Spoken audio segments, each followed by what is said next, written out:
en todo caso pueden no haber pruebas suficientes.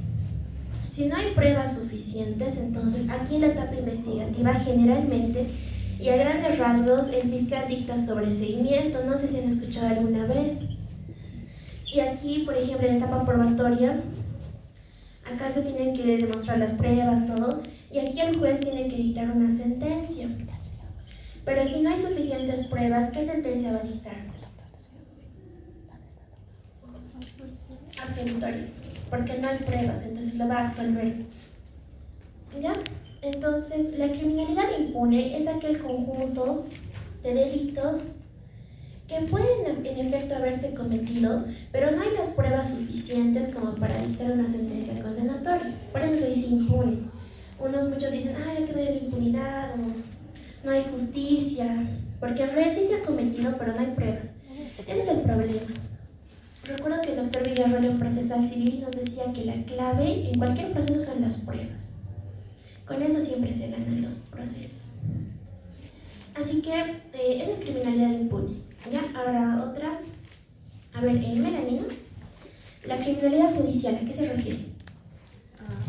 Es un conjunto de delitos que han sido denunciados y que tienen una sentencia condenatoria. Principalmente que tienen sentencia condenatoria.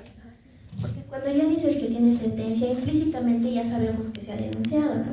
Si no, no habría cómo llegar a la sentencia. Criminalidad o cifra negra de la criminalidad, dice. Ya. Los que no son como tal denunciados puede ser por diferentes factores, tal vez por denuncia, por no suficientes pruebas o existe corrupción, aunque eso se llama corona, que yo recuerdo. Principalmente cifra negra, los que no se denuncian y los que nunca llegan a conocerse. Pero, por ejemplo, si hablamos de que no hay pruebas, siempre es impune. Porque, digamos, a mí me han robado 5 veces mi celular. Y yo nunca he denunciado. Entonces, eso entra dentro de la criminalidad oculta o cifra negra de la criminalidad. Es fácil, ¿no ves? No más eso. Entre la cifra negra entra igual el de la corona dorada. ¿La corona? Sí, dorada, de los que pagan.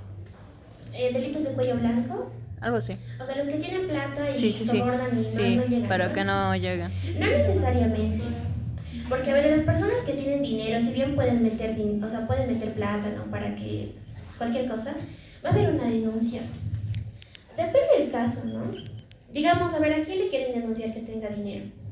No, digamos, a un trabajador quieren que no denuncie por daños de constructoría, entonces le pagan a él. Y Puede como ser. que no llega la denuncia. La cosa es que no llegue. Sí. Pero muchas veces no se denuncia, no solamente por el factor de corrupción, sino también por vergüenza. ¿No les ha pasado que alguna vez conocen a alguien que le ha violado, no sé? O ha sufrido abuso sexual. Creo que la mayoría de las chicas sufrimos abuso sexual en la calle alguna vez. Ya sea porque alguien nos toca, qué sé yo, y eso ya es un delito. Y no denunciamos, ¿no? Porque no vamos a estar yendo al policía y denunciarle. Generalmente no se denuncia porque hay falta de credibilidad en la administración de justicia. Porque, a ver, ¿qué piensan ustedes, digamos, ya a alguien le han hecho toques impúdicos en la calle? ¿Van a denunciar eso o lo van a dejar pasar? ¿Quién denunciaría? Siendo bien sinceras, ese rato lo agarra el tipo y va con un policía y lo hace meter a la... Bueno, no sé si a la cárcel, ¿no? Pero a ver, ¿quién lo haría? La mayoría no lo hacemos, ¿no? Ya ni modo, ¿no? Máximo le gritamos o qué sé yo. Pero no se hace porque primero no sabemos cómo hacer, ¿verdad? ¿Qué se debería hacer? Digamos, si alguien hace eso, uno no conoce el proceso, no sabe dónde tiene que ir, a quién tiene que acudir, tal vez qué datos le van a pedir. Y generalmente, como es muy burocrático, no se hace. Y al final al tipo lo van a terminar soltando. En fin, por varios motivos. Entonces, uno a veces por no creer en el sistema de administración de justicia no denuncia. Igual por el tema de violación, por ejemplo, es una doble victimización, ¿no? El hecho de que te violen y después que todos se enteren, quieran o no, de alguna manera, ya no te van a ver igual, te van a ver con pena, como no, es vulnerable, algo le ha sucedido. Y eso ya responde a las estructuras sociales que tenemos nosotros, ¿no? O sea, es como que la vamos a ver como con pena, como que, uy, no, algo le ha pasado, la violación es grave, nunca lo va a superar, va a estar traumada de por vida. lo cual no es cierto por si acaso. Es un hecho que igual se puede superar como cualquier otro. Depende de la persona, pero se puede superar. Entonces, por ese tipo de razones no se denuncian. Y todos esos delitos que nunca se denuncian están en la cifra negra de la criminalidad o la cifra oculta. Ahora aquí viene lo de las fuentes de la criminalidad, que creo que igual es una pregunta. ¿Cómo nosotros podemos conocer todos esos delitos que no se denuncian? Por encuestas. Tiene una forma, entrevistas y hay Una uno más. más. Las estadísticas nos muestran los denunciados, los casos que se denuncian, los que ya tienen sentencia condenatoria, testimonios. También historias de vida, el doctor Gemio les ha debido decir, ¿no? Entonces, mediante eso ustedes pueden conocer, pueden hablar con alguien y preguntarle si alguna vez ha sido víctima de algún delito. Le han podido robar el celular, hurtar algo, le han podido violar, qué sé yo. Y muchas mujeres igual, tal vez yo creo que esto es muy controversial, no se denuncia mucho el aborto. Y el aborto es algo que se practica todos los días, por si no sabían. Yo he hecho una investigación de campo y he ido a uno de estos lugares donde realizan abortos y la gente va como si fuera, no sé, a comprarse algo de la tienda. Abortos clandestinos. Y eso hay todo el tiempo, pero no se denuncia. ¿Por qué no se denuncia? Porque no hay una buena cabeza en la policía. No, porque ¿Tú crees? creo que serían encarcelados. O sea, sí, hay Sí. cárcel. Si revisan, por ejemplo, en delitos contra la vida, ya está el aborto. Sí. Hay aborto también impune, por ejemplo, a las víctimas de violación, a ellos sí se les puede practicar. A los que han sufrido rapto después del matrimonio, etcétera, están ahí clasificados, ¿no? Sí. Pero el aborto es algo que se comete todos los días y de hecho es un trabajo que yo he presentado en primer año, segundo año y actualmente lo estoy presentando como para que se despenalice.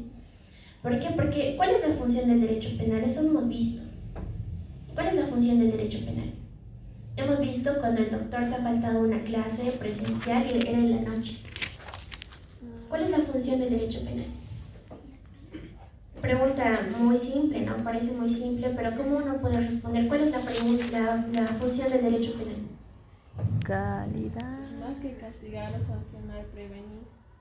También. Prevenir y dar una calidad de La seguridad o algo. principal función, chicos, es la protección de bienes jurídicos. Así.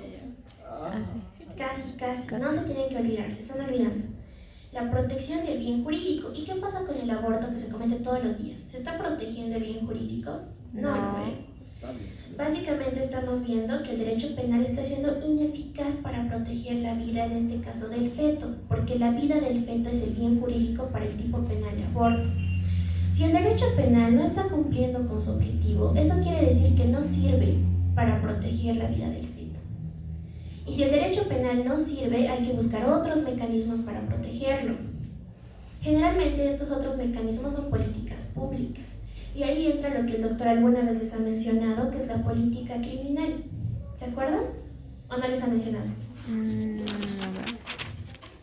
Bueno, si no les ha mencionado, les va a mencionar, pero en el tema de política criminal se tienen que tomar en cuenta políticas públicas.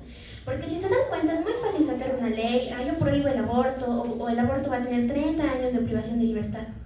Pero ¿se está solucionando algo si nosotros sabemos que todos los días se comete y no se denuncia? No, entonces no porque subamos la pena o tipifiquemos o lo que sea, no se va a proteger. Lo que se tiene que hacer es políticas públicas, políticas de Estado, y eso es lo que el Estado no quiere hacer, porque tiene que invertir. Y generalmente lo que siempre tiene que invertir más que todo es en la educación. Se puede trabajar con educación sexual, entre otros, y lo que se está haciendo ahora son talleres, si más no me equivoco, pero no es pues suficiente.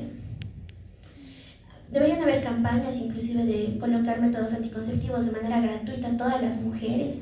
Hasta donde sé, solamente es hasta los 25 años las campañas gratuitas que hay de vez en cuando, hasta los 25 años. Pero ¿y los demás? ¿Acaso no pueden igual acceder a esos servicios? Eso debería financiar el Estado, pero es mucho más fácil dictar una ley y todos dicen, el Estado nos está protegiendo con las leyes. Eso no es cierto. Si se dan cuenta, en el fondo no está protegiendo nada. Es una apariencia. ¿Y eso a qué se denomina dentro de las velocidades del derecho penal? Eso igual hemos visto. El segundo popular.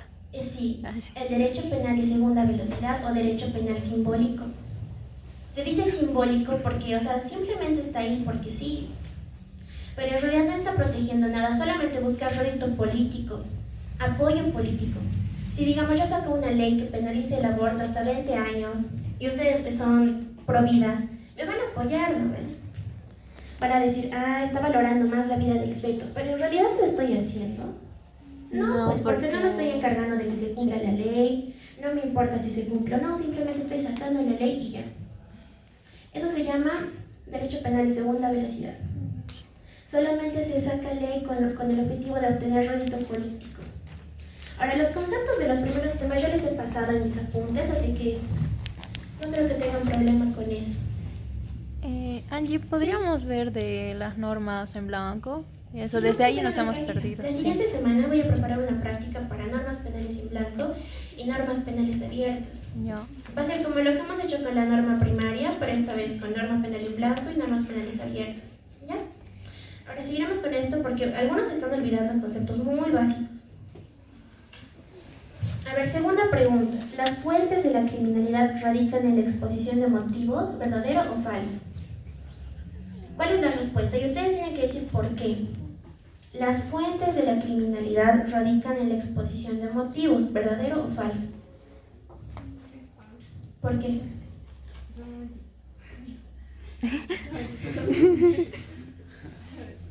¿Dónde nosotros podemos encontrar la criminalidad, o sea, esas fuentes? Y de hecho ya me lo han dicho hace un ratito. Estadísticas, entrevistas, encuestas, esas son las fuentes de criminalidad. Exposición de motivos es otra cosa. ¿Qué es la exposición de motivos? Las causas, sería decir las causas. Por ejemplo, en una ley, yo les he explicado el procedimiento legislativo, el legislador tiene que explicar el porqué de la ley, tiene que justificarla. Y hay una parte, no forma parte, digamos, esta es la ley, ¿no? ¿Verdad? Y hay una parte acá que se llama exposición de motivos. Exposición de motivos. Les había dicho que esto, antes de entrar al legislativo, primero es un anteproyecto. Cuando ya está en el legislativo es un proyecto. Y cuando se promulga ya es una ley. Pero, por ejemplo, cuando nosotros queremos presentar, nosotros como abogados podríamos presentar un anteproyecto de ley, ya digamos para despenalizar el aborto. Pero no le voy a presentar simplemente una ley con los artículos. Yo tengo que explicar el por qué es importante, o sea, qué estoy justificando yo para despenalizar el aborto. Y eso se hace en la exposición de motivos. Aquí entran todos los motivos sociales, culturales, que van a motivar esta ley, específicamente. No simplemente va a ser la delincuencia, eso es muy general. Yo voy a decir, es que se cometen todo el tiempo, es que hay un aprovechamiento tal vez de lucro por aquellas personas que sí les pueden brindar este servicio a las mujeres, se aprovechan de eso y lucran a través de eso igual. Entonces aquí yo tengo que explicar los motivos de esta ley. Generalmente esto no viene con la ley viene así directamente en los artículos. Y el doctor siempre les pide que busquen exposición de motivos para que entiendan el porqué de la ley. Ahora hay de la 348, si quieren pueden buscar en internet para ver cómo es una exposición de motivos. Esta es la ley 348. ¿Ya? Y eso lo pueden encontrar en internet. Por eso es que esto no puede ser fuente de criminalidad, esto es una justificación de la ley. Tercera pregunta. Bueno, esto ya deberían saber, acabamos de hablar. Las encuestas, entrevistas y testimonios pretenden conocer la criminalidad aparente, las estadísticas de la criminalidad oculta o ninguna. La criminalidad oculta. ¿No ve? Porque solamente a través de testimonios, encuestas, entrevistas podemos saber todos aquellos delitos que nunca se han denunciado. ¿Ya? Siguiente pregunta. La aparición de nuevas formas de criminalidad se refiere a los cambios cuantitativos de la criminalidad, los cambios cualitativos de la criminalidad o los cambios sociales, económicos y políticos por los que atraviesa la sociedad. Los cambios cualitativos de la criminalidad. Exacto, cualitativos. Cuantitativos siempre se va a referir a una escala ascendente o descendente, disminuyen o aumentan. Eso no sabemos. ¿Por qué no sabemos? El doctor les dijo. Porque no hay estadísticas de la criminalidad real y existe la cifra negra de la criminalidad. pero principalmente porque no hay estadísticas que nos muestren esa criminalidad real, todos los delitos que se están cometiendo. Siguiente pregunta, la criminalidad impune no da a conocer los delitos que se cometen en un tiempo y lugar determinados, ¿verdadero o falso? Falso. ¿Por qué falso? Porque la criminalidad impune, lo acabamos de aclarar, que es un conjunto de delitos que sí fueron cometidos pero no se tienen las pruebas suficientes y el juez dicta una sentencia absolutoria. Pero leeremos bien la pregunta, eso igual es clave. El doctor a veces puede poner palabras así en la pregunta que pueden hacer variar todo. Dice, la criminalidad impune no nos da a conocer los delitos que se cometen en un tiempo y lugar determinados. ¿Verdadero? Porque la única criminalidad que sí nos da a conocer los delitos que se cometen en un tiempo y lugar determinados es la criminalidad real. Por lo tanto, cuando decimos la criminalidad impune no da a conocer, es verdadero. Eso he hecho en mi primer parcial. No con esta pregunta, pero lo puso así. Así que lean bien la pregunta. Siguiente, ¿existen delitos en la justicia de las naciones y pueblo indígena originario campesinos? No, ¿Por qué no? porque no son delitos, son Faltas, infracciones, sí, está bien. Y a ver, hablando del derecho consuetudinario y del principio de legalidad, es para que se acuerden, ¿por qué no habría delitos siguiendo el principio de legalidad? Porque hemos visto las vertientes del principio de legalidad, sus prohibiciones y sus excepciones. Y en una de esas vertientes estaba prohibido la aplicación del derecho consuetudinario, o sea, la aplicación de las naciones y pueblo indígena originario campesinos. ¿Qué vertiente era? Porque el principio de legalidad exige que los delitos y penas se basen en una ley. ¿Y qué se llama? Ajá, ley escrita. Y tiene además otro principio, que es el principio de reserva de ley. Solamente en una ley pueden establecerse los delitos y los pueblos y naciones indígenas originarios campesinos no tienen leyes, porque no pasan sus normas a través del órgano legislativo. Ellos tienen sus normas en base a sus usos y costumbres. Por eso es que no hay, respetando el principio de legalidad en su vertiente escrita y el principio de reserva de ley. 7. Características de la norma jurídica que la diferencian de las otras normas. Eficacia y efectividad, obligatoriedad y coacción, coacción y coercibilidad, o porque están escritas. ¿Qué diferencia una norma jurídica de las normas morales, de las normas religiosas, de las normas de trato social? ¿Sí? Creo que es coacción y coercibilidad porque le da, o sea, no estoy segura si el Estado le da, pero le da la facultad de poder ejercer fuerza. ¿La fuerza? Ajá. Sí, esas son las dos características que van a distinguir a la norma jurídica de todas las demás. Nunca se tienen que olvidar, y los docentes, hasta donde yo me acuerdo, en cada materia me preguntaban eso. ¿Qué diferencia la norma jurídica de las otras normas? Que son coactivas y coercibles. Ahora, ¿qué significa coactivo? Obligatorio. ¿Qué significa coercible? Que se puede usar el uso de la fuerza cuando no se estén cumpliendo las leyes. Eso. Entonces sería obligatoriedad y coacción. No. Obligatoriedad es lo mismo que coacción. Entonces sería obligatoriedad, si quieren en otras palabras, obligatoria y coercible. La coercibilidad siempre refiere al uso de la fuerza, siempre. Y obligatoriedad es lo mismo que coacción. Siguiente pregunta, los elementos